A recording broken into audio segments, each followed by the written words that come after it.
ஓர் ஊரில் முட்டாள் ஒருவன் இருந்தான். அவனை எல்லோரும் கேலி செய்தார்கள். அவன் எதையாவது சரியாக செய்தாலும் சொன்னாலும் கூட அவனை பார்த்து சிரித்தனர். அவன் சோகத்துடன் ஒரு துறவியிடம் போனான். எல்லோரும் என்னை முட்டாள் என்று கேலி செய்கிறார்கள், இதை எப்படி நிறுத்துவது என்று கேட்டான். அவன் மீது கருணை கொண்ட துறவி ஒரு இரகசிய வழியை அவனுக்கு சொல்லித் தந்தார்.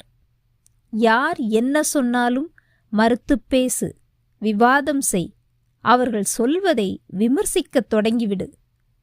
தோசை ருசியாக இருக்கிறது என்று யாராவது சொன்னால் கூட எதிர்த்து கேள்வி கேள். அறுசுவையும் இதில் இல்லையே, இதைப் போய் சுவையாக இருக்கிறது என்கிறீர்களே என்பது போல எதையாவது பேசு. அவர்களை நிரூபிக்கச் சொல்லி வம்புக்கு இழு. சில நாட்களில் எல்லாமே மாறிவிடும் என்றார்.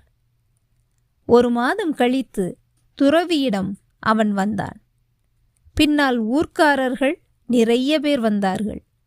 ஒன்றுமே அறியாத இவனை பெரிய அறிவாளியாக்கிவிட்டீர்கள், அற்புதம் என்று குருவை அவர்கள் பாராட்டினர். மறுத்து வாதிடுவதையும் வீண் விவாதத்தையும் அறிவாளித்தனம் என்று சொல்லும் அவர்களை நினைத்து சிரித்தார் குரு.